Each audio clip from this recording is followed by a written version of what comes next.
வணக்கம். இந்த மனம்தான் இரண்டும் செய்கிறது. மனதான் இரண்டு நிலைக்கும் நிற்கிறது.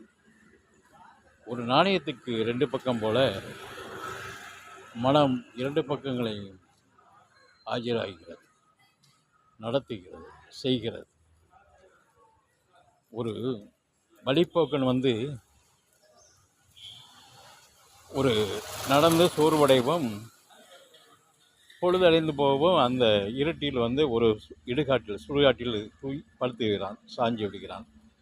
அமைதியான நெத்திரியில் தூங்கி விடுகிறான். தூங்கிட்டு அவனுக்கு தலையணி கூட ஒரு பிதைகுழி அந்த மேடு தலையணி ஆகிறது. நல்லா தூங்கி நெத்திரை பண்ணிட்டு எழுந்து பார்க்கிறான். விடிந்தவுடன் அது ஒரு பிதைகுழி, சுடுகாடு என்று மனதை அறிகிறது. பதறுகிறான்.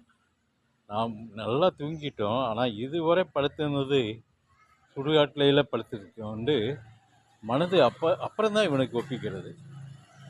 முன்பு மனது நித்திரைக்குள்ள வைக்கிறது, பின்பு அதை சிந்திக்க வைக்கிறது. சுடுகாட்டில படுத்துட்டான் அப்படின்ட்டு அதை மனது பின்னிலையும் உணர்த்துகிறது. அதே போலதான் மனது இருநிலைப்பாடு உள்ளது. நல்லதையும் செய்யும், தீயதையும் உணர்த்தும். தீயதைக்கும் துணை போகுது, உணர்த்துகிறது.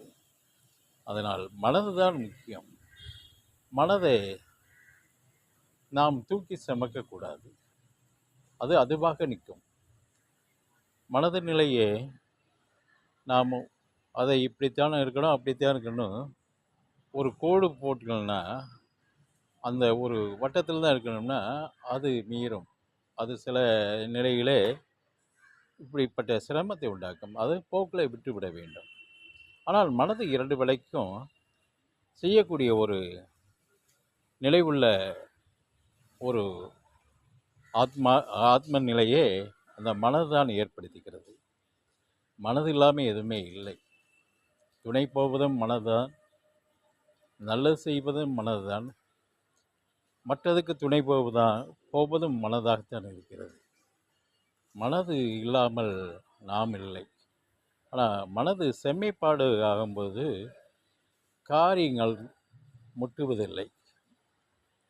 அப்படி வந்தாலும் அதை அப்போவே டெலீட் பண்ணிவிடும், அழுத்துவதில்லை.